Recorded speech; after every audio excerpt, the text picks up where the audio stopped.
get it. Mbijan raganyadi. Albaka. Mbaka important. Yo, nga transfer la sto. Ya transfer la sto. Ha, code nyinji. Okay. Korsan. Nsila ID soton. Ah, that's what. Sorry. I get it. Mbijan bro. Albaka. Mbaka. Bara alla service o tariya. Ah, mbare ki janna nun kunu bara tariya.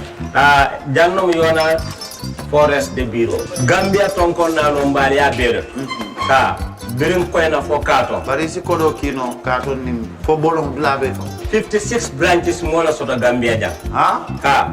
Gambia kono anin Gambia bantala bankol. Nka kodo kiya bere to. Kodo sifa fo falindiro fo nyaadi lafta memmen na kodi to poto nin kodi maraw. Jannam number 1 di nyonta. Andum fana nata anoda enterprise sotale. Wolam nyindi ko domorol fana kol fana be firale de dadi manin domorol ni fana beteat. Gambia dawda yalo ngam fa kendol sotale je. Wo moyo diat. Apelenta ni baraka. Ni lafta nyelen kendol e bina. Yalo bukani la ko la baraka ba. Yalo ndel chosano lo. Abaraka.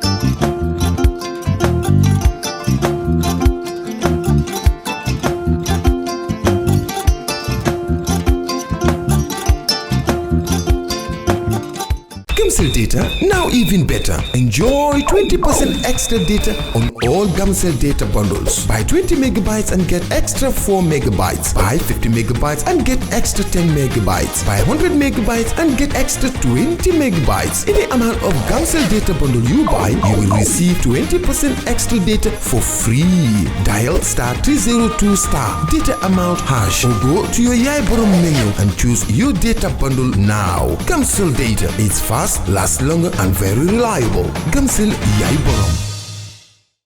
Alright. Honey, did you remind him that the last time he sent the money, it was not enough to buy all the provisions?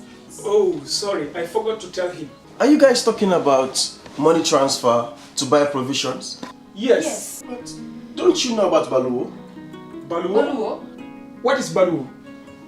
Baluwo is a service that your son can use to send provisions directly to you guys from the shop. And you don't have to worry about the exchange rate. Tell me how Baluwo works. It's very simple. Just log on to baluwo.com and shop, or download the app on your phone. You can shop on the website or using the app to buy online basic products for your family and friends. With Baluwo, you decide what your money is spent on. Your money, your choice. Buy online products for your family and friends in the Gambia, Senegal, Nigeria or Mali. Baluwo, better than sending money. For the first time in the history of the Gambia, Gambia Printing Publishing Corporation proudly introduces the Biliomatic exercise book printing machine. The machine has the capacity to print more than 20,000 books per hour. Yes, 20,000 books per hour. It also prints magazines, newspapers, calendars, flyers, normal books and all kinds of printed documents plus items at affordable prices. With the Biliomatic printing machine, GPPC can now render high quality and non-size restricted printing service supply across the sub-region. Rush now and partner with GPPC for all your public and private printing service needs. Print with us today and you'd be offered highly professional, reliable and efficient service delivery by our team of experts. The Gambia Printing and Publishing Corporation is here to meet all demands and is reliable at all times. For more info, contact us on 437-4493 or 437-4402. GPPC is Gambian and it's yours.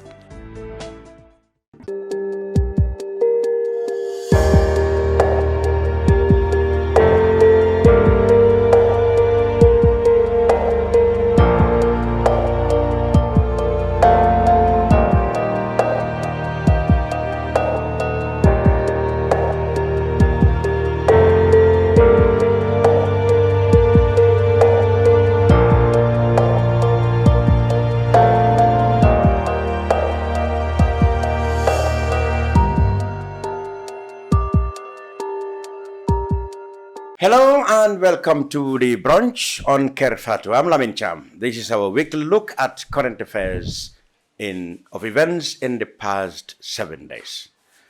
Now, the build-up to the April-May local government elections is heating up. most political parties have already announced their intention to contest various councils, mayorship, and chairmanships across the country. The governing National People's Party had said they had put a hold on their election selection process until a later date. But of course, one man whose campaign had really gained momentum is Ahmed Gitteh. He is aspiring to contest the chairmanship of Brikama Area Council for the governing National People's Party. He is among 8 others who wants the party's sponsorship.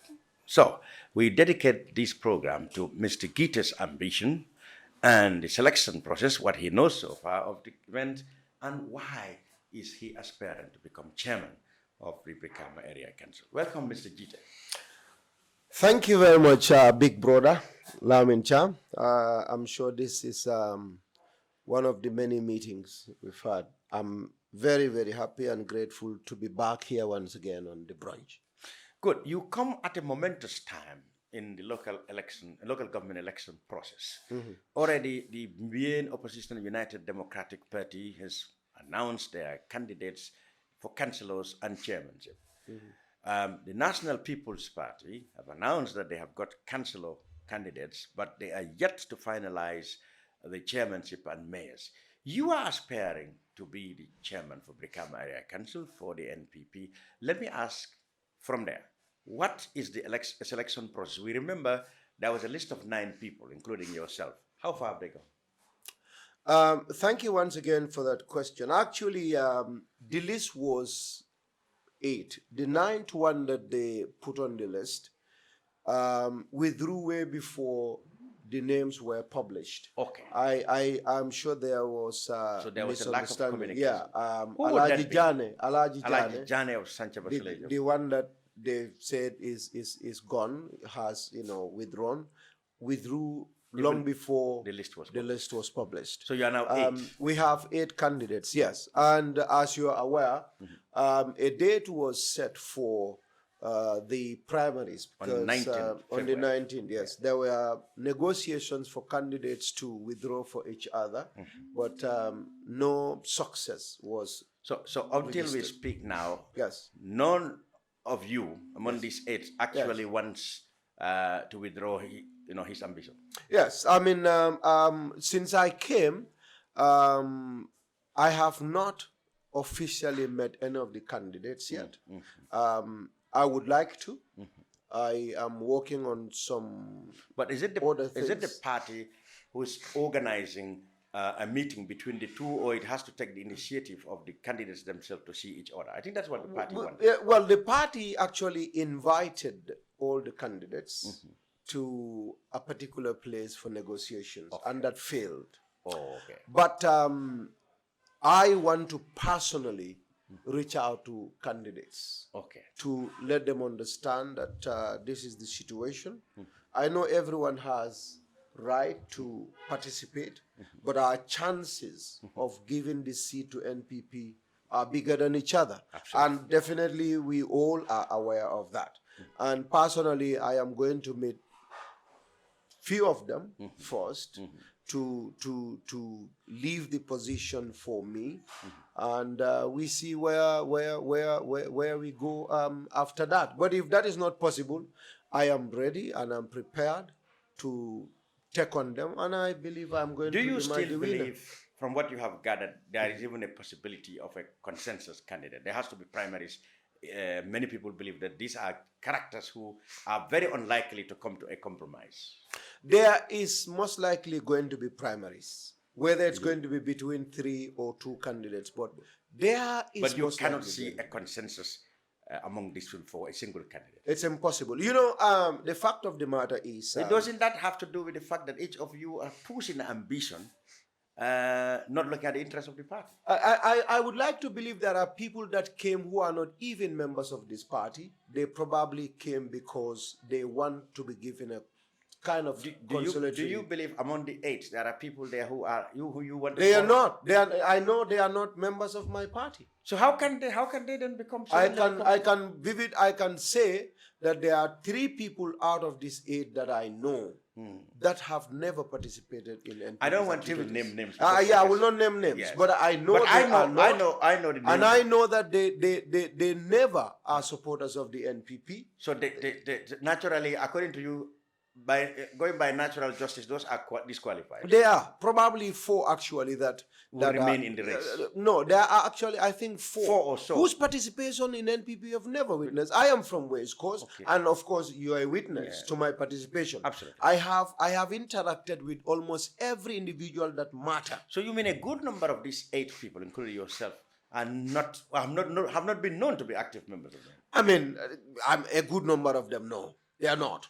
So, I mean, they have rights. And again, there is a start to everything. They might come day before yesterday and say we are members of the NPP. criteria doesn't say that you have to be a long-time member. Yeah, exactly. But you know, there are a lot of things that need to be put into consideration in picking a candidate. There are those who might come to use NPP as a platform to get into this place and you know, go on with their all totally different political path after they get what they want from NPP. And I have suspected that in the case of some of them. Now, when we talk to the party, I think Sheikh Umbalo last time, we ask, okay, in the event there is no consensus and there has to be primaries, and even after the primaries, aren't there any powers or any more card left in the hands of the national executive to go for one that they believe is the winnable candidate, is the candidate that can win the ticket, for them to override whatever primaries, whatever the outcome of the primaries, come themselves as NEC and weight of the matter in the interest of the party?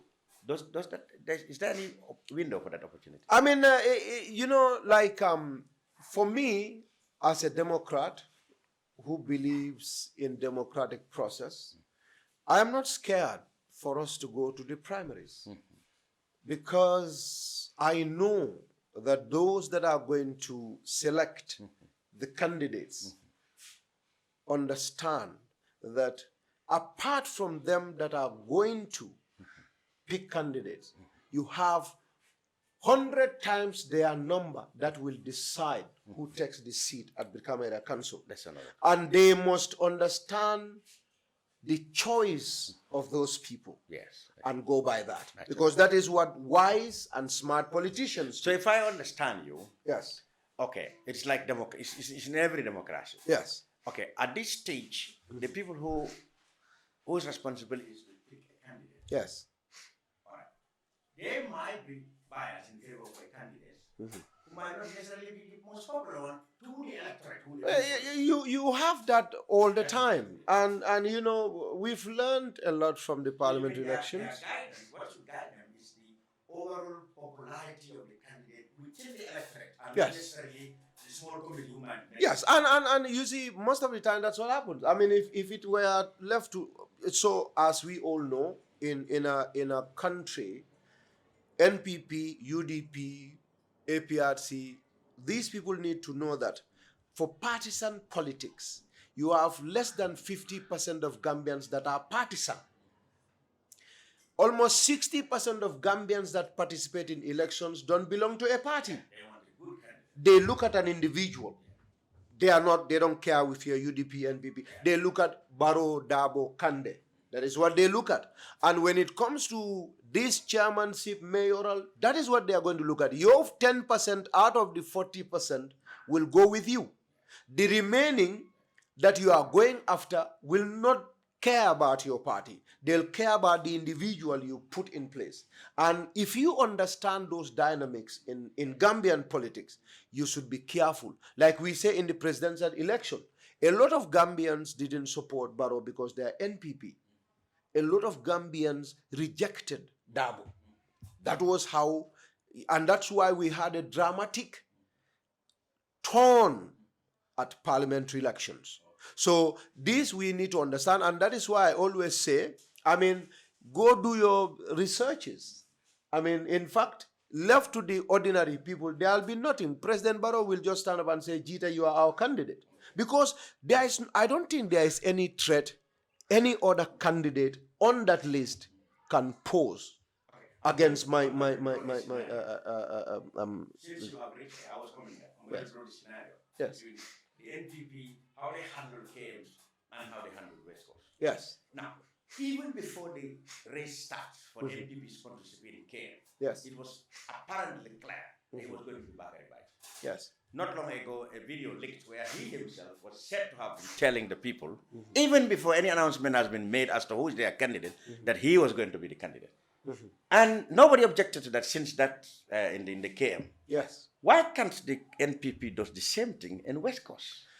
I mean, why is it not the same thing? Is it the same party? Why can't it be the same thing? I don't know why. I mean, I would probably think because dynamics of the two regions are a bit different. Well, not quite in terms and well, I mean, again, I'll go back to the fact that I'm a Democrat, and I am okay because this is people's driven choice. This is done by the people. They are the ones that elect. I would think, of course, Bakari said he's going to be the candidate, probably because he has some assurances from somewhere. But the standard has to be the same. The party's principles has to be the same. For my situation, what I understand is the people that decide who sits on that seat are with me. And for me, that is enough. And I am sure, even, if some people maybe, which is democracy, in the party might not support me, would be careful in the way they handle my situation. Because at the end of the day, if you antagonize or if you go against Gitteh, there are people that will never support you in that party. At the local government election. And like I said, politics is about the number. And West Coast, at local level, opinions are very clear that Gitteh is our choice. And this is across the board. Even non-NPP members, GDC, even some members of the United Democratic Party. It's clear. So I'm trying to say, if the party can really anonymously, because it looks like that, agree on the candidacy of Bakari Baj. It's the same NPP. What method do they use to arrive at that? Because there are people who are known to have applied. There's one Mustafa Toure, and we didn't have the other candidate, but we were told that at least 3 people, including Bakari, have applied. Yes. And there's Mustafa Toure, we know about that. Yes. But even before anything known about primaries have been conducted, people, including Bakari, are beginning to tell people that they are the candidates. Yes, so, I have not had any objection from the party. Not even a caution to say, no, listen, you have to wait for yes, yes. I mean... Can similar things be applied in camp? Well, I mean... in West Coast? Well, I'm sitting here. Yeah. I'm telling you, I'm going to be, You can do that. You can do that. Yes. But you will not come today and say, I am the candidate, as emphatically as Bakari did. Well, I wouldn't... You can do, even if you do that. Yes. We expect that the NPP should come and say, oh no, Gitteh, you know what? You have not been officially confirmed. I mean... When Bakari did that, nobody told him that you are not officially confirmed. I don't also think anybody would tell me that. You are not. Of course, you said that. But what I want to assure you is that a democratic process is going to take place in the case of West Coast. In this case, it's regional. Okay. What they do in KMC... So let's assume that KMC perhaps have, let's say there are no problems in terms of selection process there than you may have in West Coast. Like I said again... For example, there are no enough numbers of candidates, aspirants for NPP like you have in the West Coast. So not understandably, one should think that the contest would be much more keener in West Coast than Kerr. Yeah, I mean, again, I would think so, yes. But, there are negotiations too, just like, they are doing here. I think the difference is that probably because I am how would I put it? Probably because there has been that rift between me and the regional team during the parliamentary election, probably. Yeah. And of course, it's natural that when there are differences in the family, before they are resolved, you know, I mean, everyone wants to sow a muscle, probably. But I can assure you that a democratic process is going to take place. I am not saying, and I'm not asking them to impose me on the people. I don't want that to happen. And I'm not denying all those that are participating to participate. But I'm aware, and I believe very strongly with, you know, 95% confidence level that I am the candidate for NPP in West Coast. Because I cannot even imagine West Coast National People's Party putting someone else other than me for this post. I cannot. And hoping to win it. And on what basis would they have? Okay. Because when it comes to loyalty to the party, in fact, this party is my child. That I don't talk about. And the amount of work I have done to build this party, that you don't question that. My level of education, you don't question that. My connections with the people, my popularity, you don't question that. My ability, my courage, my steadfastness, uprightness, and say everything that you need in a candidate. You have it. But you yourself mentioned you had a fracas or misunderstanding between the regional officials. Yes. When you went openly against the official sponsored candidate in the parliamentary elections. Yes.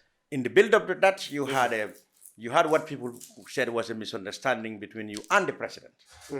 Now, you may have all these qualities the candidate require, but when they can't trust you, that you may rebel one day or the other against the party, you don't have any qualms or any hesitation in speaking out, outspokenly against the party or party leaders, then there's this tendency, fear that, look, if we empower this man and make him chairman and make him untouchable, what is the guarantee that tomorrow he will not come and, as he did before, become a mad dog turn against his masters when we cannot do anything? So the fact of the matter is, wherever in the party, of course, I'm growing. I'm a young man with a lot of youthful, kind of thing. Yeah.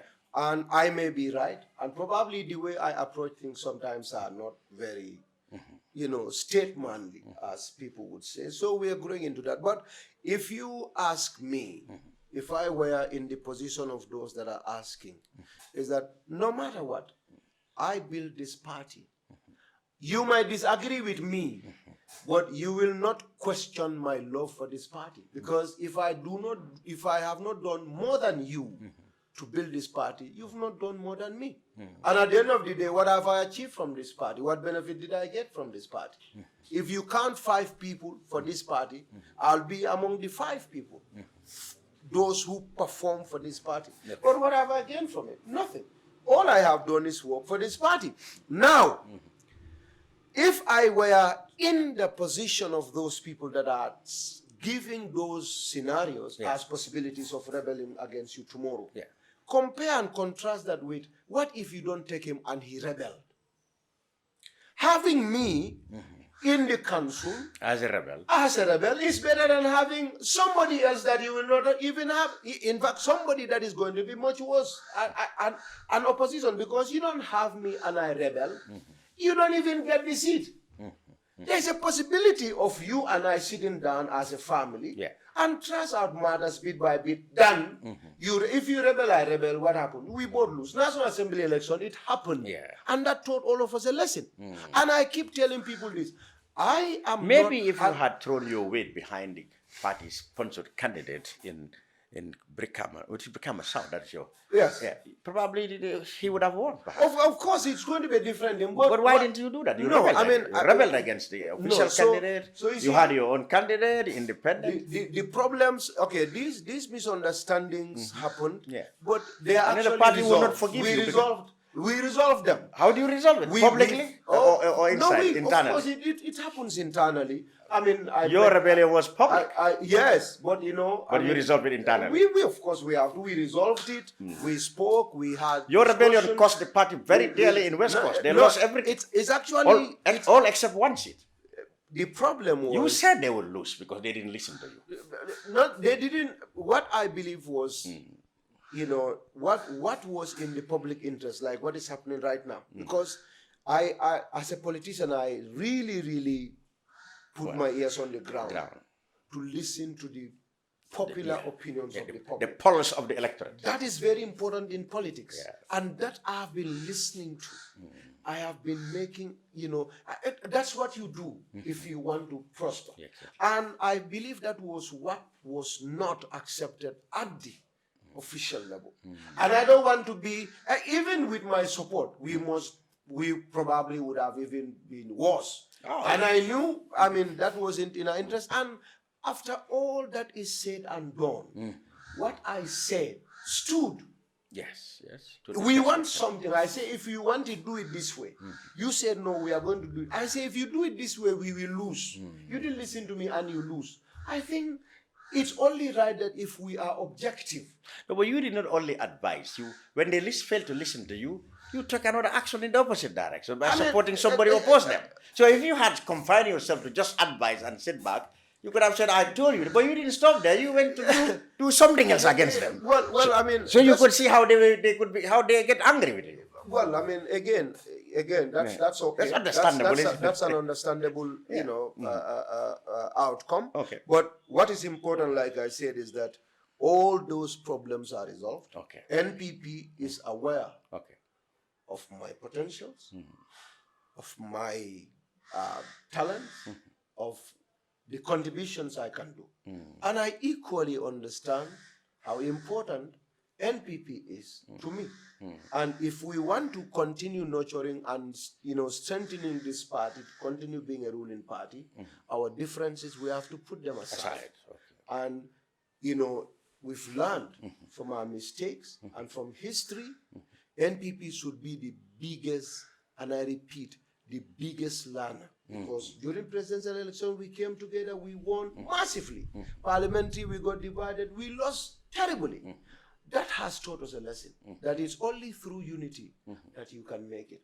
Good. And Gitteh is a very big factor in that, especially for this region. And we've worked that out, and now we are one big family working together to make sure we come up with candidates that are winning candidates to take these seats, for local governments as engines of development and central government to come together to give people what they are crying about, what they are crying for. Gambians we want development. Good, we will come to that. Yes. If you cross the NPP ticket, Yes. you cross the bridge, you become the official candidate. Yes. You are going to go up against maybe 2 or 3 candidates. Well, one of them will be the UDP's Yankuba Dabo, who's already been named an official candidate waiting just for nominations. He comes from Faraba, I believe. Kafuta, yes. Kombo East. Kombo East. Now, given the outcome of the parliamentary elections, which you have described went terribly for your party, the whole of the West Coast, except Olyundum, went to the UDP. You yourself, you are known to have, have very antagonistic relationship between you and the UDP, right? During the election campaign presidential, they accused you of insulting whole communities, alleging that you insulted whole communities. Yes. Now, how do you fancy your chances against a formidable candidate? Let me not say a formidable candidate, a candidate from a formidable party, as the outcome of the last elections have shown in West Coast region. All the constituents in the parliamentary election went to them, except one. I can assure you this. I'm going to put on the table. $100,000. Even Kafuta, where Yankuba comes from. You will beat him there. I'll beat him there. That is Kombo East, isn't it? That is Kombo East. I was born in Basel. You in Basel, that's Kombo East. And we moved to Kitty. And I can assure you this. Now, let's start with Kombo East. Let's start with Kombo East. Basel, Giboro, yes. Faraba, Kafuta. Mandina and all like this. The last parliament election, so the UDP won there. Yes. You see, like I said. What do you think? Like I said, it's not usually the parties win, but for most part, yes, it is the candidates that people, Gambians look at personalities, not parties. And I in some cases, of course. People, in some cases. Yes. Yes. But in the case of Gitteh versus Yankuba, this is going to be personalities that will matter. Let's even look at our contributions to the communities. I mean, even within UDP, I am known more than Yankuba, even within the party of UDP supporters. Really? Yankuba is said to have been a financer, of the party. One of the aspiring or rising stars in the party. I wouldn't deny that. Okay. But even personally, I contributed to UDP financial. Okay. I contributed 2016 jury registration. We've spent a lot of money. Personally, I contributed to UDP. The other factor there is that which you claim you can break. That is, even President Barrow had difficulty in breaking. Is that most of the people you work with in the UDP, they saw the NPP as a betraying breakaway from them. So whoever is associated with them, they consider you as a breakaway betrayer. Well, how can you beat this mentality out of the UDP supporters in West Coast? So, I mean, like I said, right now, yeah, as I speak to you, I have personally a lot of young people that are UDP in my campaign team. Okay. And they are working day and night to make sure I win this election. I'm talking about supporters of UDP. Okay. I have supporters from Mama Candidates GDC. In fact, senior members of Mama Candidates party that are working hand in glove with me in the West Coast. I have a lot of DOI supporters who are actually prominent people that are working with me in West Coast. You know, it's okay. You know, in terms of parties, people would see Gitteh supporting Barrow, somebody supporting Dabo, and we clash because they believe I'm saying something against Dabo that is not okay. They're saying something, against Barrow that is not okay. But when it comes to Gitteh as a person, in terms of his qualifications, leadership qualities, abilities, and connections to society, they don't deny this. And as we speak, UDP, I'm sure they are going everywhere to make sure I'm not picked as a candidate. They don't have such powers. They are doing everything. Even they will wish that. They're doing everything. In fact, I see a lot of stuff. Sirifo Sonko is picked, and a lot of them, some of them, would pray that, NPP did not pick me. I tell you, I'm going to, the amount of beating I will do to Yankuba, inshallah, will be. Okay, you mentioned another thing. I was not going to name names about the candidates. Sirifo Sonko, they are the incumbent. You have Lamin Bojang, or Lamin F. Bojang from Jambur, Lamin Basse Bojang from Brufut. You have one Tamsir Jasi, quite an unknown fellow, I think. You also have, you said Alaji Jani has taken out of it. Yeah. You have yourself, and you have one CDC also from Brufut. So now, let's talk about the incumbent. I know you don't want to name names, but the ambition of the incumbent is not going to put pigeons among the cats in your ambition to be the party candidate, because obviously what I hear his supporters are saying that, all right, the NPP allowed the defecting MPs to contest. They did not choose anybody from those constituencies. Yeah. Why wouldn't they do the same for Sirifo? If he wanted to maintain his job, why would the party not maintain him? As they've done for the MPs that defected to the UDP. He defected, of course, to the NPP. Well, I think the best thing they should have done is to go and ask people on the ground that will decide who they will vote for. People at the primary level. Especially because some of those MPs, I brought an example, lost elections. When the NPP did not want to put somebody there, they want to maintain, they maintained them. It was 2 out of the 8 that won.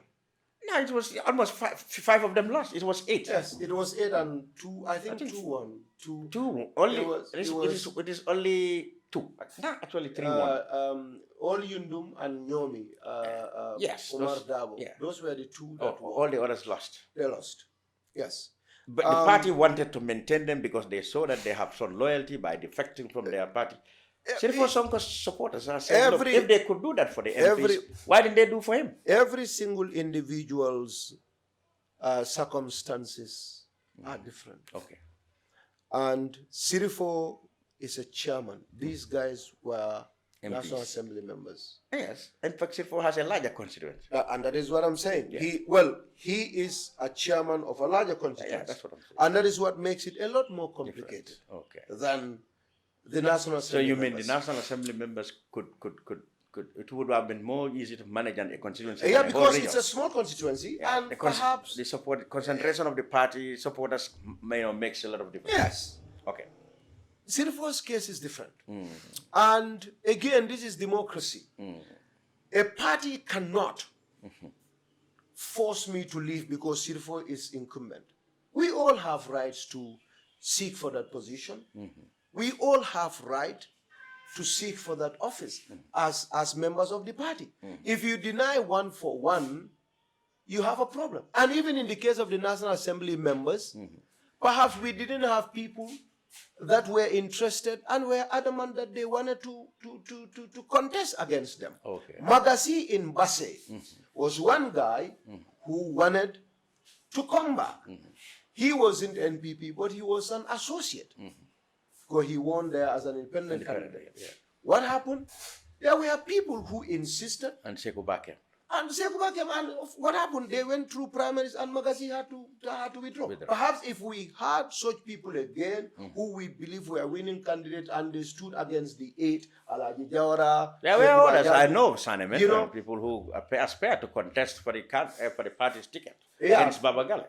negotiations came. So, but if they were adamant, they would have gone for primaries, like it happened in Basse. So, but that was what happened. So, this is democracy. Sirifo Sonko, like anyone else, like people would say, President Barrow would say, your first term, it is people that put you there.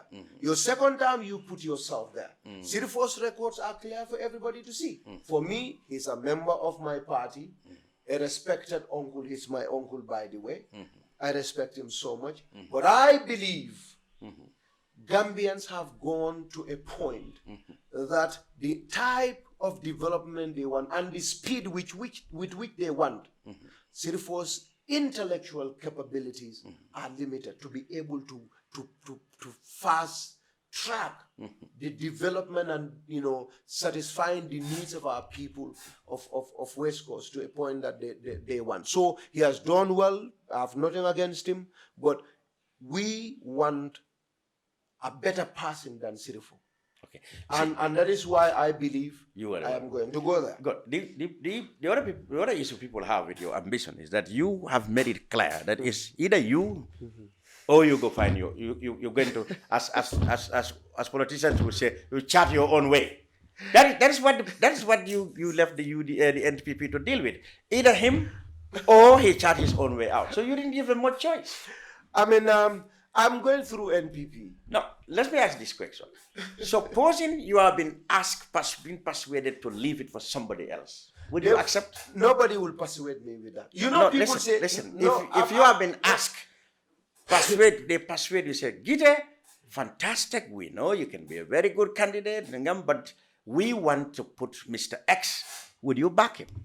They will not say that. Why would we go to that question? Because look, Well, NPP, allow me. NPP looked at its list. You have equal opportunity. The party must treat everybody equally. Yes. Why do you think that you should be treated specially? Well, you treat everybody equally. Yes. And I'm coming. And you know, again, when we look at the bigger picture, we all are equal. But you want to say some are more equal than I mean, others. we all are equal when you want to bring animal farm. We all are equal when it comes to our rights to contest for the position. Yeah. But we are not equal in terms of our contributions to the party, in terms of our popularities with the electorate, in terms of our academic pedigrees, in terms of our leadership skills, in terms of our ability to unite. We are not equal in these factors. So the party would invite everybody, but I'm sure the party will look into each and every factor that I've just mentioned right now. There are things people would say against, for example, Sirifo. They will not say that against me. Things that are perhaps adverse. There are things people would say against Lamin F. Bojang that people, for example, Lamin F. Bojang, who is Lamin F. Bojang when it comes to NPP? Who is he? So let him have all that he has. So you are becoming to name the people. You are the one that named them for me. Who is Tamsir Jasi when it comes to NPP? Who is CDC when it comes to NPP? Lamin Basse Boja? Lamin Basse, I worked with him. Okay. I knew him. Okay. We worked together during presidential elections. Yeah. But Lamin, I will meet. He's my big brother. I'll meet him. He's one of those I'm going to meet. Okay. And I'm sure with Lamin, we'll have a consensus. Okay? Well, what about Sirifo? Will you meet him? Sirifo, no, of course I'll meet him. I'll meet him. It is believed that he too is adamant on getting the ticket. So the two of you might not hope. It doesn't matter. I'll meet him. I'll meet Sirifo. I'll meet Lamin Basse. Lamin F. Bojang, you will meet him CD. No, I will not. CDC? I will not meet them. Why? Why would I meet people? So I guess that those are the people you said are non-entities they in the party. They are not non-entities, but they are not members of my party to a point that we should entrust them with our seat. Even if you will not take me, even if I will not contest, I will not agree. I will not want those people to be taken that sensitive, that important, because you don't know where their loyalty lies. They can become chairman, and perhaps there is a secret group that is waiting for them out there. Remember, President Adama Barrow was the one that insisted on Talib Bensouda's candidature and Rohim Malik Low. These were Adama's candidates, not Usainu's candidates. That I was part of the UDP. Where are they today? They are not with Barrow. And they are posing very strong challenges to our party. And now but what we don't know. Can be said of other candidates who are in the NPP and they were meant to be UDP.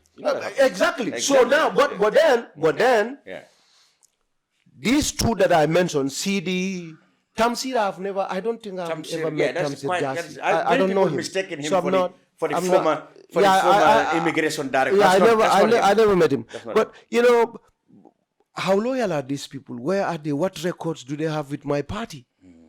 I even if I'm not going to be interested in this position, I was going to, as a member of West Coast, warn seriously against ever picking these people.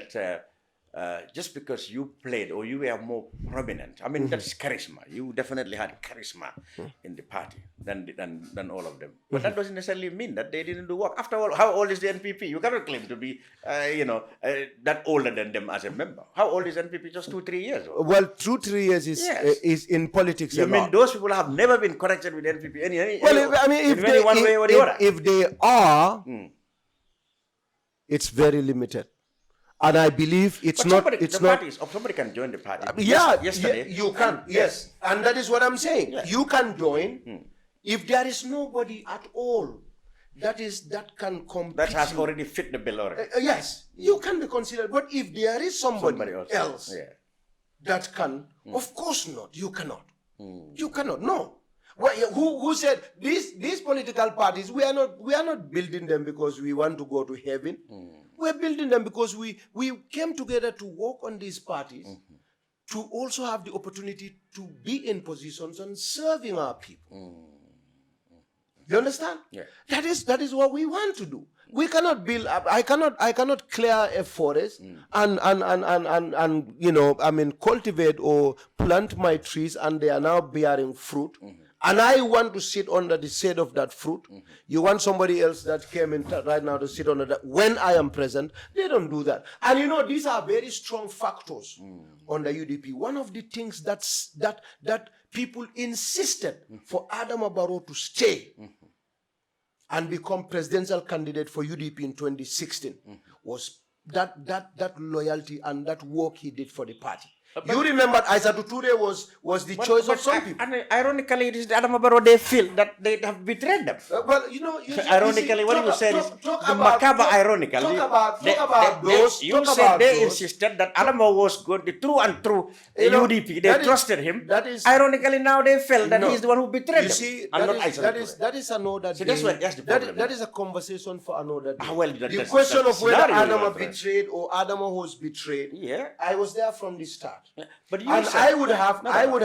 You just said here yes, that why they picked Adama Barrow, the UDP people felt that he was the one they can trust. Yes. And as opposed to Uzair's choice, as allegedly said, Aissatou Toure, the UDP insisted it's Adama they can trust because he worked with them, he was their treasurer. Yes. I'm telling you, ironically now, that's the person whom they consider to be number one betrayer. Well, after you ask him to relinquish his position for someone else, that's not betrayal. So the question so that's the issue. That's where that matter stands in that one. Good. So let's go back to this one. That's a long time. Okay, we mentioned. No, you drew the scenario. That's what I'm saying. Yes. So let's come to the NPP ticket again. When do they say they will definitely make a decision? The last thing I heard was the 19th selection was postponed. Yeah, they didn't give any details to us. They told us generally, but they didn't give us any details. To further notice, me too. I didn't know why, but I came on the 17th in the evening, and I was told on the 18th that tomorrow's selection is postponed till further notice. I say, well. We didn't hear much. We heard about the postponement, but we didn't know. We were not told when it will happen again. Yeah, I mean, I think the best person though. Aspirants like you should be told. They said the next stage of the process is postponed till further notice, and I think I have not heard anything official from the party spokesperson or the regional chairman as to why they postponed it. I'm not sure, and I did not also ask. What I need to do is, for me, this is a blessing because they've given me space to go around and do what my colleagues have been doing. But don't you think as an interested party, you need to know why was a process announced and cancelled and nothing has been, announced in its place? Most likely I'll ask that, but for now, I am building my ground. I mean, as far as I'm concerned, the elections are in May. Yeah. I have started my campaign in July of 2022, and I am building my grounds. I'm building my connections, and elections also is about philosophy, psychology, confidence, and all of this. Don't you think? With Yankuba Dabo of the UDP already certain about his candidature, except perhaps maybe IEC, I don't know. But then as he saw his party's candidature in him, already going campaign, the NPP cannot even bring out, cannot agree to name a person. Well, I mean isn't that not really either delaying or allowing Yankuba to gain ground? I mean, I don't think Yankuba is or UDP ground. Gaining ground. I don't think UDP. Remember, there are local council elections. I don't think UDP is gaining grounds. But the NPP cannot manage to name a person. Yes, but what is happening up to now? There is, when you test the waters on the ground, you realize that even with UDP's candidate mentioned, people from across the board are pressuring NPP to pick Ahmed Gitteh as their candidate, the one that people want. And these are people, most of them not even NPP. They are not pressuring Lamin F. Dabo or Lambasi. They are not. Tell me. One or two or three or 10 people might. Maybe your campaigners are loudest. Than them. But how do you know a public opinion if not through being loud? Public opinion is only known through. Well, Sirifo had said on his Facebook page or Twitter that who said he's not interested. He said people are saying that he's not interested. That's a lie. He's interested. I would never say he started to. I will never say he's not interested because his name is on the list. And I'm not sure his name was not forcefully put on the list. I knew he's interested, like the rest of the 7. I know he is. I will not say he's not interested. I will never tell anybody he's not interested. What I believe and I know is that I am interested and I believe I'm a better candidate than any of them. I have a lot more connections than all of them on the ground, and I have a better qualities of electability, and I've also been, when it comes to this party, I mean, nobody would stand and say I'm better than Gitteh in this party. Okay, when you look at this, so that being said, we all go to the people that matter, people that are going to vote, and I am doing my work through that, and I'm making them understand that this is your best chance. In fact, NPP should be rejoicing with the declaration of my intention, looking at the situation on the ground. When I say this, some people think I am being... Well, that's why I say all the more reason. Why did the party apply what they have, the measures they applied in Kerr, by unanimously going for Bakari, you know, and not doing the same for you in West Coast? Actually, a lot of people, genuinely, a lot of people will question that. And a lot of people are even disappointed in the party for doing what they've done for Bakari. If in withdrawing him from the ministry. Yes, I'm going to ask you about all this. And not me. But what I tell people is, in a democracy, you can be best. But people might have, whether it's genuine or not, views about you. Like you said, there are a lot of people who think, in fact, if I pick this post, NPP, I've heard from some NPP, when you pick this post, you are going to leave NPP. I've heard people say that, and I've heard people say, when you do that, you are not going to listen to anybody. But the objective of this chairmanship is not just about the party. Party is just 5%. Because when a party gets into government, like President Barrow's government, 80% of the ministers are not members of my party. Technocrats, yeah. Most of the appointees of Barrow's government after 2021 are not members of NPP. Would we say because of that? So that shows the parties, what is at stake for the party as benefit is just 5%. The rest is for the populace. Who can deliver? Who can fight against corruption? Who can bring innovative ideas and aggressively collect rates and provide services like rubbish collection and bring security for the people, support the youths, and bring development for them? Who can do that for us? And not who is overtly loyal or who will rebel. If I would ever rebel, like they would say, it's going to be because the interest of the people of West Coast is threatened. And I don't think NPP will come and ask me to do something that is going to be against the interest of the people of West Coast. If that happens, and it is the people that vote for, I will rebel. But I don't think they'll ever come up with that. And when they say rebel too, like I said, I'm growing. What I did last year, I would never do it this year because I'm growing in wisdom and I'm growing in age as well. Perhaps I handled something last month some way. This month, I've seen that to be very, uncalled for. Like a lot of UDP people will say you insult. I don't believe I insulted, but like I said, I would go back sometimes on YouTube to watch some of my responses to Usainu Dabo in particular. When they say insult, I see. Some of the things I believe I said against Dabo, I said this last year. When I look at them today, I think they are regrettable. I could have put across my message in a more diplomatic and better way, and people will still understand what I'm saying. I learned those today. Absolutely. And I'm growing. I'm a human being. Okay, now, so we don't have a specific date when the NPP is going to make this selection across the country. Yes. Chairmanship and mayorship. That's what we were told. Yes. And not even you aspirants know anything more than us as it stands now. Let's move to other issues affecting the councils.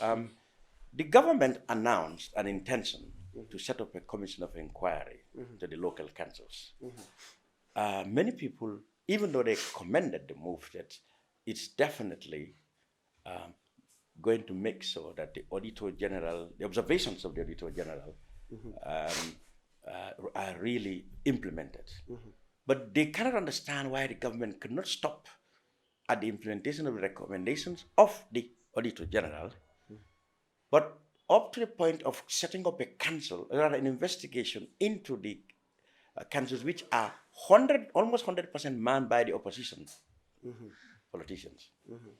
They believe that this is a witch hunt, that the whole exercise is being done in favor of NPP, so that the chairman and councillors, or rather mayors, can be discredited, so that the electorate can have, second thoughts about re-electing them. They believe at a time when election is 3 months near, and it's not just the UDP who is saying that. I must say, many people, right-thinking people who are not naturally partisan, have said the timing of these councils really looks as if it is a witch hunt. Would you like to go into an election where you feel that your government is doing the dirty work for you by discrediting your candidates so that you can have the upper hand?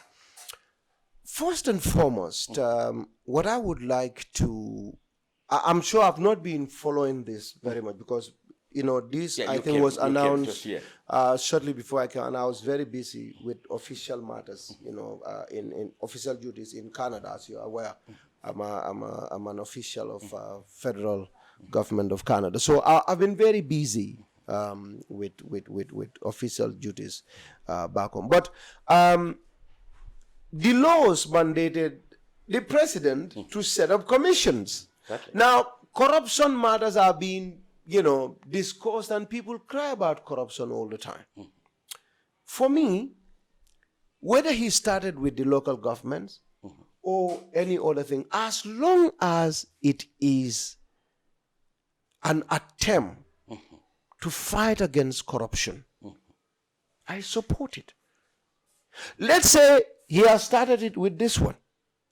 And let's say there are other areas that auditors raised red flags. And after this, those areas will also be good. Investigated. At the moment, we don't have that information on the desk. What we have is, you agree that the auditors raised several issues. Of course, we read Auditor General's reports all the time. The rationale the government said in the gazetted legal notice is that this is because of the outcry of the auditors about the financial management of the councils. Now, the auditors also raised the billion, $25 billion contracts, the Banjul Roads Protection, the 165 million or more of the SO reports contract, the timber trade, where $8.6 million have been realized, and private entities, not government, not GRA, not Ministry of Finance, but private companies were asked to collect this. Most of the records of what have collected have not been found. Those three combined, or in fact individually, are far more greater than the incomes that the councils would have generated from Carton to Koina. One single project, the Banjul Roads projects, is far more bigger in sums than that. Now, if a government is interested in fighting corruption,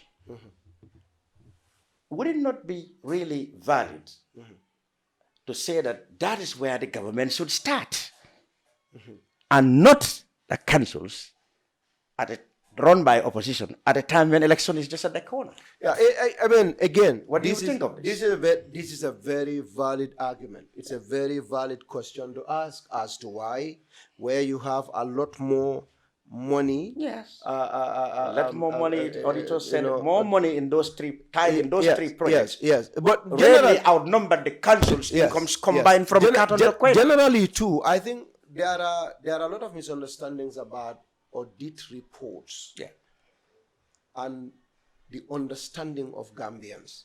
Because when auditors report and say so and so are unaccounted for, they do not naturally or necessarily mean this money is squandered. Sometimes they suspect fraud. Proper documentation is not provided. We know we have a lot of capacity gaps in our government institutions. But again, I am one fervent fighter against corruption, and I will never condone that kind of an activity. But is it okay for government to start its investigation with the local governments that are smaller and build its capacity going for the bigger fish? Is it okay for the government to start with the bigger fish and then come to the smaller fish? That is a subject, you know, of debate so you left to Gambians. For me, as Ahmed Gitteh, you don't believe, whether I don't believe what? You don't believe that this measure is a political witch hunt because the timing is just at the corner? Now, when actually it could have, these editors have been raised. Why weren't commissions raised before? Now, the problem that I want to help put to rest for Gambians is that monetary matters are not handled at council level by the politicians. By the mayors or the chairman. If you are UDP chairman, that's okay. It is the government of the Gambia that will hire a CEO who supervises the spending of the money. And the finance director. But the politicians make the final decisions. But then, again, so they have responsibility.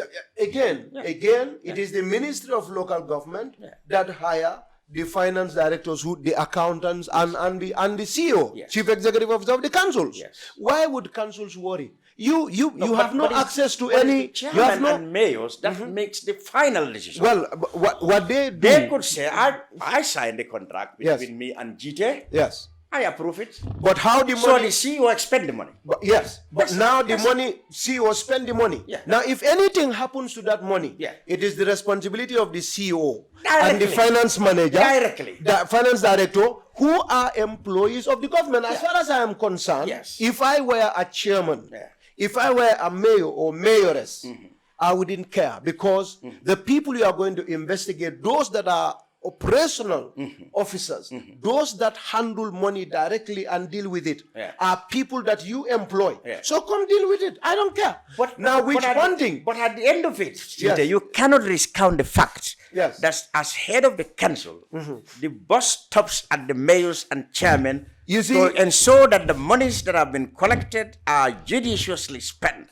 So where a CEO is reprimanded, indirectly or directly, or perhaps even more importantly, it's going to be the mayor, the chairman, who's been indicted. It's just like saying, if a minister is corrupt and you arrest... If the permanent secretary is corrupt, let's say a minister cannot... No, in this case, let's look at it. Let's compare mayors to the president. If a minister under a president is corrupt and is investigated, the president takes the blame.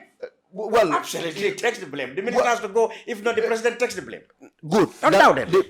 Why is President Barrow worried about all these stories about corruption? Because the boss stops at him. Now, but what I'm saying, in the case of the local... If you discredit the government, you discredit the president. In the case of the local governments now, again, and I'm going back to this local government. I mean, understanding the way local governments are run, these elected officials have very little power. And that is one of the things I personally would love to change. As we could have seen in the KMC saga. Your example can be up in the KMC saga. You are trying to say there is a degree of independence between the CEOs and the mayors. A huge degree. Like we have seen the altercation and the standoff between the mayor and the CEO in that scenario. Absolutely is very applicable in this case, because many people observe that the local government ministry, which appoint the CEO, is backing the CEO against the mayor, who is from the opposition party. Many people believe that's what's happening there. But I'm telling you that if it is the CEOs alone who should be the subject of these investigations, and the mayors and chairmen don't have to worry, it doesn't make sense, because after all, it's the mayors who are to blame. But now the problem here is, why are we arguing? There is an audited report. The same audit institution that audited the government. And there was a public outcry. Now, does it matter where a corruption activity or a corruption allegation is investigated? It matters in one way. if you have the bigger allegation, you skip that and went to the lower one. Now, I am saying now that's the subject of debate. So you are but as far as according to the critics and many observers, like I told you, it's not just the UDP. I know. And I mean, right-thinking people. I mean, if it is a political matter, we just stop there. UDP said this, NPP said it. But we as journalists go out to ask right-thinking people, and they will tell you, look, we think that if the government is serious about corruption, it ought to have started where the corruption is bigger or believed to be bigger. In that case, you know, all this matter because you have the donors, you have the World Bank, you have the United Nations, you have the African Development Bank, you have the IMF. Yes. Now, why corruption issues matters? Because these are the people who must have confidence. Now, government policies must inspire confidence in these people. Yes. Now, if the government is interested in fighting corruption, these bodies will watch very, very, very, very closely. Thank you. And like I said, that is a very genuine and, a valid point to say. My view is, and this is my hope, that this is the beginning of government beginning to listen to the calls of the people to fight against corruption. This is probably the beginning, because we all want to see corruption rooted out, whether it's in the councils or it's in the government. So we are hoping, this is my government, and it's a government that I fought so hard for, and I want to see it do the work that the populace voted us in to do. And whether it is $1 or $1 billion, everything needs to be accounted for. And let's remember that this is a report from the Auditor General's office. Whether it's a council or not a council, it is still, there is an allegation of fraud. So let's begin with this. And I hope that after this, after a successful, inquiry into these allegations, we'll go into the bigger offices to make sure wherever there is tangible accusation or allegation of corruption, the government will go after them to make sure they pursue the legal route and procedures to make sure our money is recovered and those culpable are fought against. Good. But I believe, I don't think the president will do a witch hunt politically. I know him to be a very tolerant president. Exactly. And I would believe that this is in the interest of the public cry, because when people go into the National Assembly, you see people talk about Brikama Area Council's corruption, according to Audit Report, the Banjul City Council, and these two are very pronounced. I didn't follow KM very much, but Banjul and Brikama, there were things that were said about them. If Auditor General Supervision is an independent institution established by government, an act of parliament, say this is what is happening, let's pursue it. Yeah, but that's why everybody said the government should have stopped at implementing the recommendation of the Auditor General, because any other step forward should really involve all of the sectors that have been queried and not just the council. We all can say that, and we have right to do. Yeah. I'm not a subject matter expert on some of these things. Remember, this is my government, and I'm a citizen of this country. What we went to Gambians for is to vote for us into office, and we will better their situation. And if I see government do this for me, I believe very strongly that it is in goodwill, in listening to the cries of Gambians.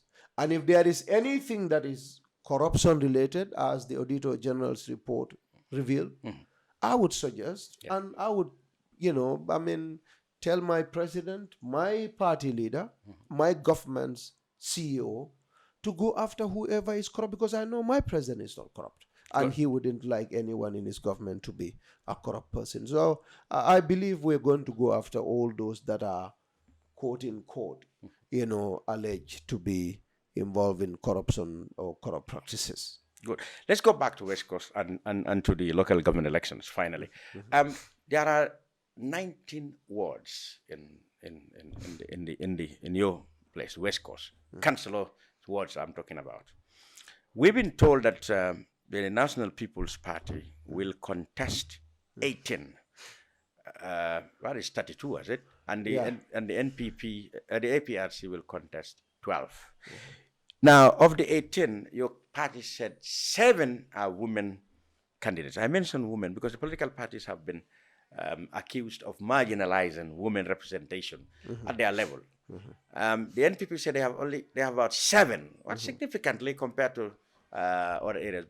But how much are women important in your platform, your own agenda? For example, if you look at the people who are now really supporting your candidature for the NPP ticket, how is the proportional representation of women? A lot. Yes. And I think they're doing so because they know that top on the list of my priorities are the, issues affecting mostly women and youth. When it comes to issues of congestion, especially at Brikama market, we use that as an example. It is women that dominate the market. And I believe we need a modern market for them that is very, very okay, conducive for them, and also promotes their businesses, to be economically independent, if not independent, but be able to take care of their families. So that is huge for women. But more than that, a lot of women in those areas are vegetable gardeners. They are horticulturists. On my agenda, we have a plan to help fence community gardens for women and provide water, boreholes for women in their gardens to prevent their crops from being eaten by domestic animals, cattle and others, and to also help get, full access to water supply to be able to do their gardening properly, and then help them, provide and get them access to markets for them to sell their produce. So women are very important on our agenda. And of course, environmentally, that there is a lot of mining activities along the coastal areas. Yes. And most of these places, unfortunately, are even places that women used to go for gardening. And I am going to engage government, and it is my wish that those harmful environmental practices are stopped. We'll place a moratorium on sand mining in other areas, and where they're encroaching on the lands of women gardeners, we would definitely want to bring bylaws and work with the government, especially Ministry of Environment, to protect the economic activities of these women. So you mentioned a lot. A critical area of mining, the extractive industry. The auditor said for the first time they're going to audit that industry, and it's a big issue, especially in the area where you want to become chairman, West Coast. Yes. So many communities are crying that their environment been devastated by the activities of these mining companies, and they don't get any royalties or adequate compensation. How are you going to work if you get elected as chairman to ameliorate this problem? And like I said, I am a member of this government, and one thing I believe, and this I believe very strongly, is that this government comes into office to help develop and better the living conditions of Gambians. That is what we build this party for, and I know that is the reason Gambians voted for us. If you have a development or an economic activity in an environment, in a community, it's only natural that that environment, that community benefits from that economic activity. And we all agree, there has been mining activities since early 1990s or late 1980s in Katong. What have they gained? Nothing. That's unfair. Gunjur the same, Sanyang, Bato, Kunku, Tujereng. I mean, all these places, nothing comes there. I believe that's not right. I'm from Combo, I'm from West Coast.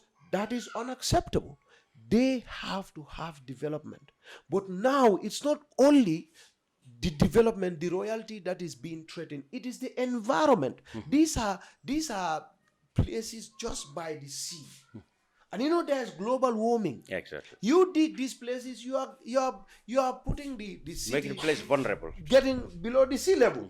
And that is very, very bad for us. And now we have a lot of crocodiles coming and living in those areas. And these are very bad in terms of safety. We know in Kartong, you have a lot of water, and now kids will fall into those ditches. And there were some fatalities. And I believe that is unacceptable. But of course, the royalty and the, kind of spending back on communities that, live on those mining or those minerals or those, natural resources that you're using is really, really something that needs to be done. And that is what is on the paper. Anywhere you mine, anywhere there's an economic activity, the society, the community needs to benefit. So I'm going to engage the ministries to please, and these are things that we're very serious about, and we're going to do even water. Good. We have West Coast, Navek is getting water from us. I am not against KMC, but they are supplying Banjul with our water. Absolutely. We have people that do not have water here. You are picking water from ironically. We supply KMC, most part of KMC and Banjul. And we supply them have with water. Yeah. And the boreholes are in your well, what would be your area if you get the rest? Yeah. So all these things we have to benefit. These are natural resources from us. Yeah. And fishing, I'm talking. You mentioned fishes. I mean, I have in fact written letters myself to the council. I don't know where those letters ended up. On behalf of women. Now, when I live in Bruford, when I drive home in the night, dead in the night, I find people, these fish sellers, hawkers from Tanje. Vehicles stop them at Bruford Gamtel. They cannot have transport to go because you know why?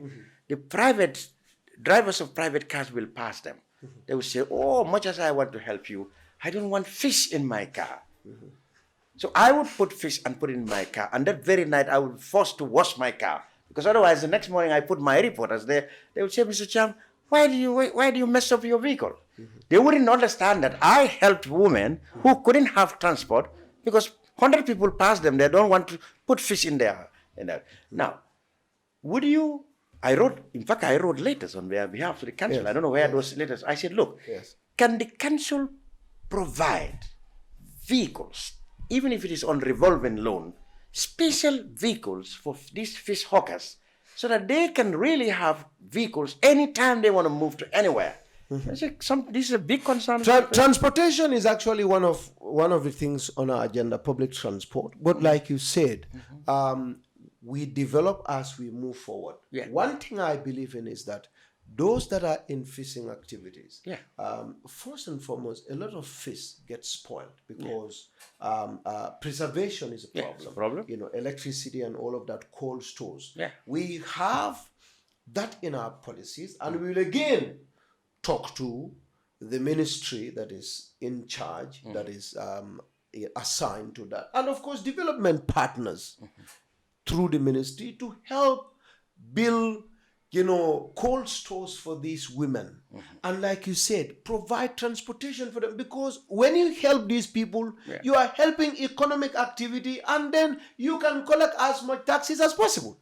When you help improve someone's economic activity, you are helping generate more income in the form of taxes. If we want to move, we have to empower those that are paying taxes. So, of course, we are going to do that. Yeah. And, because these fishing communities, Gambia is not big. Have 10 vehicles, that's done. From the first coastal village in the West Coast to the last one. You don't have many of them that are doing this. Yeah. So provide 10 vehicles, 7 vehicles, and you don't also have it all day. Yeah. They go in the morning, they come in the evening. So, it's that simple. Yeah. We are going to do that, and we are going to clean that Tanje place. We are going to clean, and I'm serious about this. Yeah. Provide a healthy, conducive environment for these women and help them get out of poverty. To help also get West Coast out of poverty. We have a lot of programs when it comes to fishing, and even the youth. There are most of the people that are involved in this fishing are Senegalese. Yeah. We want to empower young people. Absolutely. Make the fishing, venture a lucrative business for our people. When Gambians are involved, a lot of them are into fishing. We are helping, developing the middle class of our young ones, and we will avoid, breakings, young people going into drug abuses and crimes and all that. And like I said in my budget, every year I am allocating at least $30 million for entrepreneurship for young people. If you get a good plan, you want 10 boats as a group of people, you come, and young people, there are experts that will help us, help them and see a very good way. We give you a boat. We bought you 2-3 boats as a group. You venture into fishing. If you want to do poultry, chicken is expensive here. We cannot allow that. Gambia is a flat land, very, very conducive. We need to help the young people, women, kafos, get into agriculture. And Demba Sabali, who is an agriculture minister, a big brother, there are a lot of funds there. I want my council to work with the Minister of Agriculture to help poultry farmers produce 1 million eggs per day. Let's stop importation. Let's empower. A lot of eggs is consumed in this country. When you help young people stand on their feet in that area, you create millionaires every year. It should not be as difficult.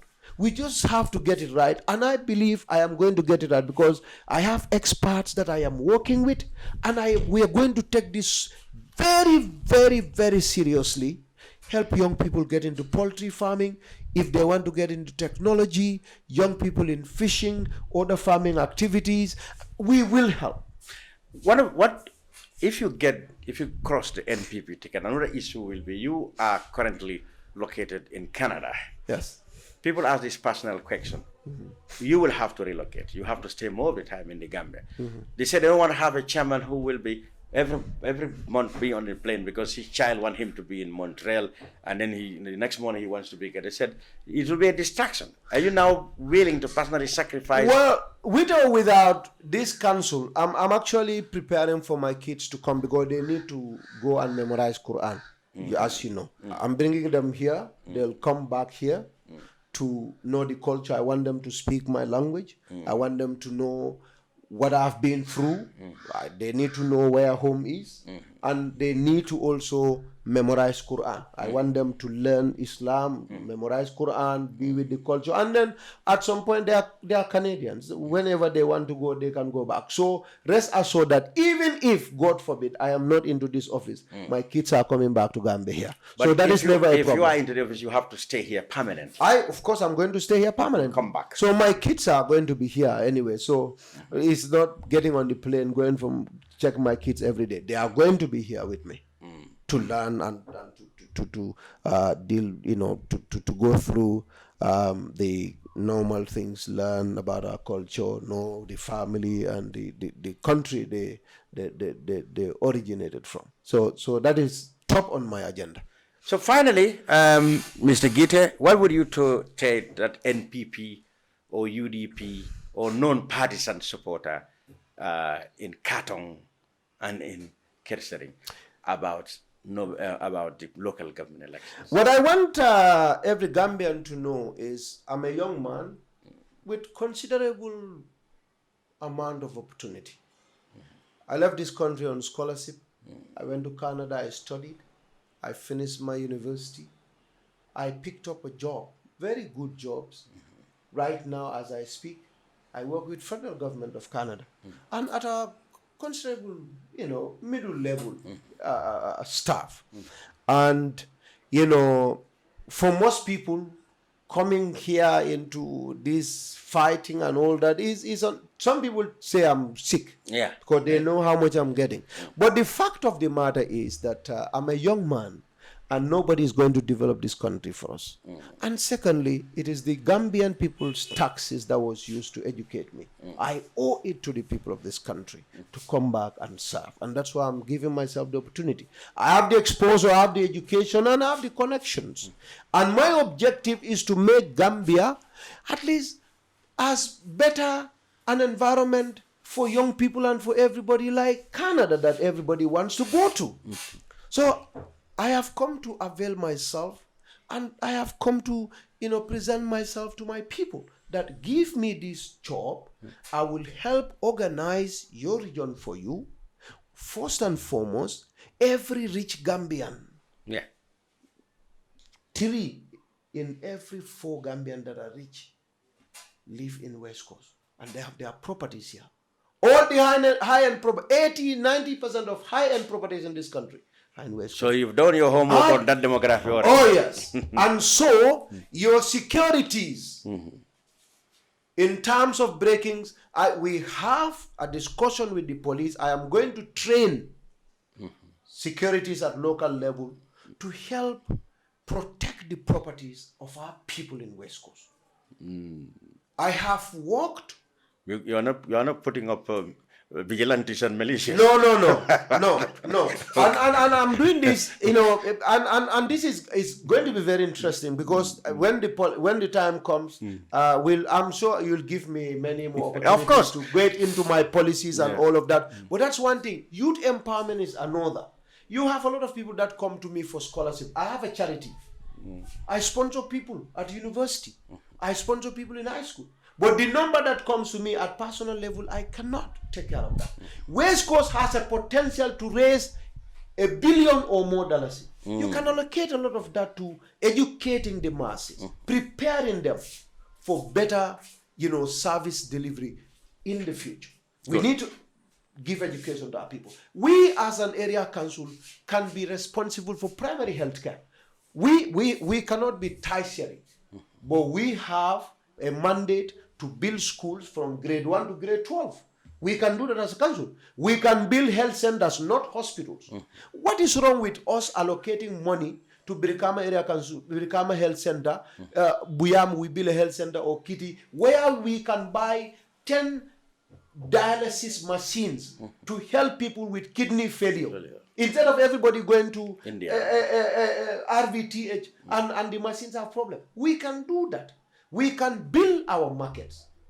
We can help our people through agriculture and entrepreneurship. We can create a lot of recreational facilities to help in your area, sports. You have to help me in that area. There is no better, you don't have a standard stadium here. Let's get you first cross the NPP ticket first. We will. I'm sure NPP Now, I was will. going to end it, because you have a lot of issues, right? Yeah. Once you get elected, you have a lot of issues, because you see, Banjul may be the capital, KM may seem to be rich people's area, but definitely West Coast is the hotbed. It has, it is not just because it's bigger than all the regions, but it has, like you said, the potentials to be far more developed than the others in terms of revenue allocation and in terms of resources such as mining, fisheries. If these are harmonized, I believe what you said, a lot of potentials can be accrued from than it is the case now. And like you said, it needs people with brains to get this out. Fine. And you mentioned, of course, you have a lot of pedigree in combo when it comes to politics. But there is Fonyi. Last time I checked, 25,000 votes are there. And the dynamics there is that the people of Fonyi elected, not just in fact the APRC, your alliance, but their nemesis, the APRC Babili Mensa. And they just said that they are going to contest all the seats, all the councillors there. How can Ahmed Gitteh attract voters in Kanilai, in Kampenda, in Buyam, in Sibanor, in Kampanti, in Kalaji? Well, I mean, again, there are a lot of activities ongoing, and you'll be surprised as to how many young people that belong to no two alliances are on my team. Wow. I'm doing, yes. Are you not blowing your trumpet on a very loud I am saying tune? this with utmost sincerity and honesty. You see? So you see, probably you could even be the messiah for Adama Barrow in that area. If you can attract them, Adama will be very happy. There are a lot of works ongoing. There are things I would not be able to say. But there are a lot of works ongoing. And you see, Okay, so there are a lot of young people too that take pride in me in the North Alliance section, because what they say anytime I speak, they will tell you Babili Manza educated him. A lot of them are very proud of the fact that Yaya Jammeh sponsored me. So they will be even more happy. So they will be even more happy if you support the Babili Manza's party and not NPP. There are a lot of them that are really proud of the fact that, hey, this young man is what he is today. They would say because Babili Manza. So for all the more reason you should support them and not NPP. That's actually not the reason. No, that's what they will wish. But you know, I mean, we are doing a lot. We're having conversations. You know, Mandinkol coming for Nimang Fenko Kongkong, Euro Congo, Bukaton Sola Lalo. So, we are reaching. In fact, Kitty is a place where you have a lot of prominent APRC Babili Manza. Yes. Okay. Kitty, my own home. So that's where so your homework starts at your backyard. I mean, how can you recruit these Babili Manza supporters? Again, like I said, a lot of work is being done. I have a lot of people in my committee.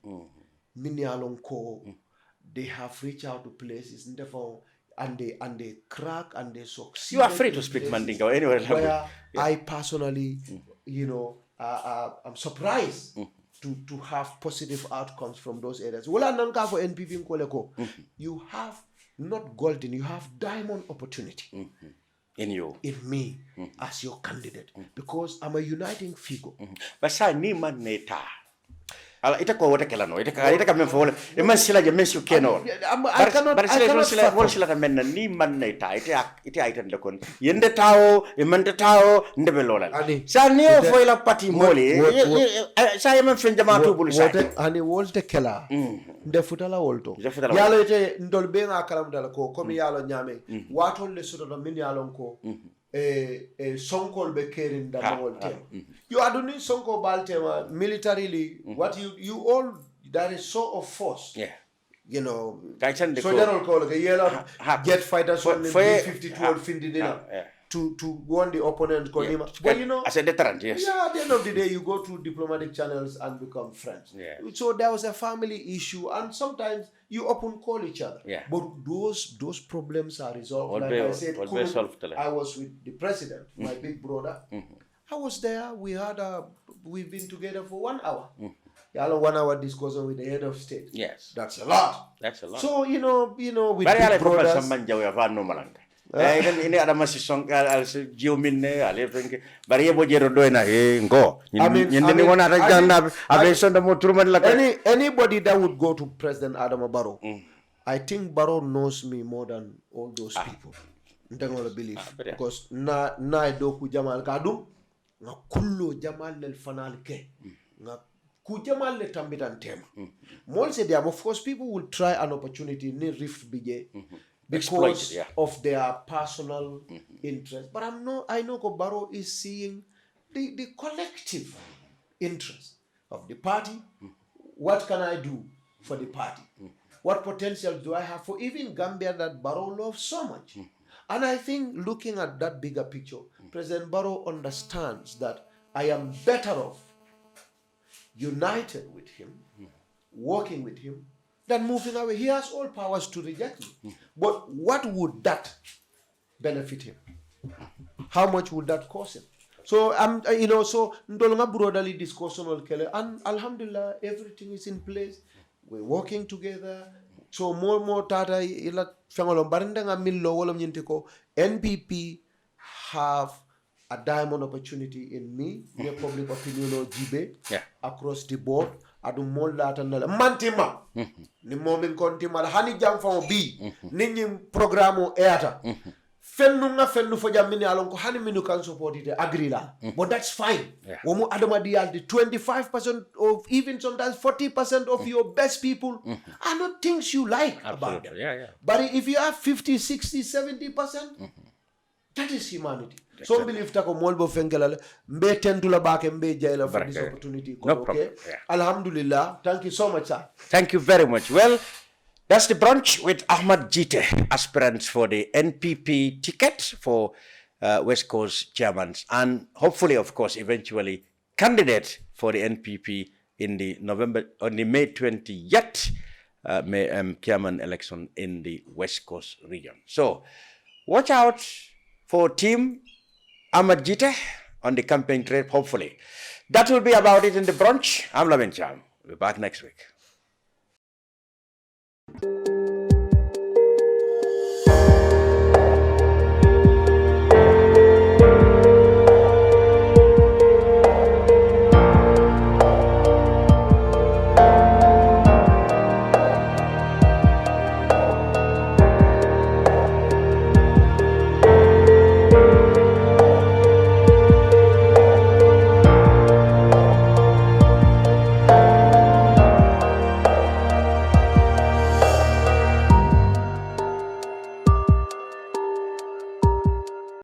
We live in a day and age where technology is creating a world without borders, filled with unlimited potential to improve the lives of the people around us.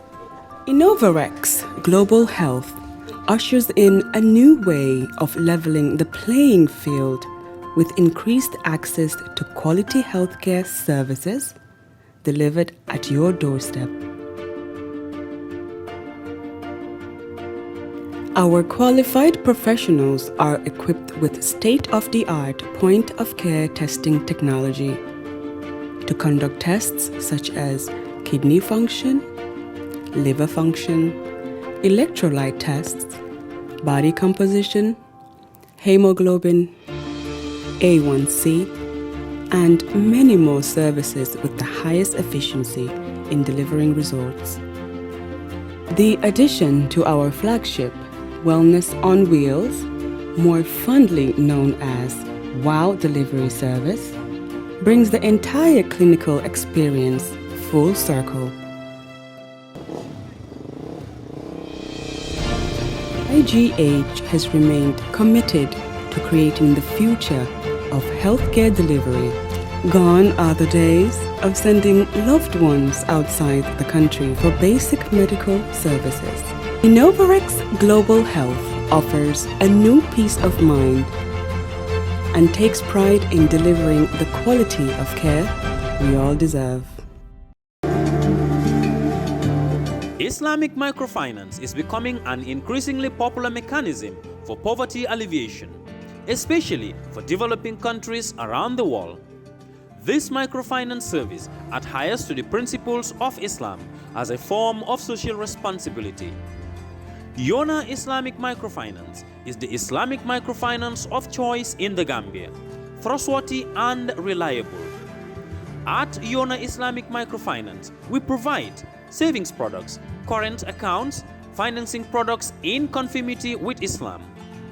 In addition, Yona Islamic Microfinance also offers local and international remittances, Takaful Fund, management of Zakat, management of Awqaf, trading and investment, and building of strategic partnerships to bring financial services to the doorstep of the poor with donor projects, madrasas, youth organizations, women groups, and farmer organizations.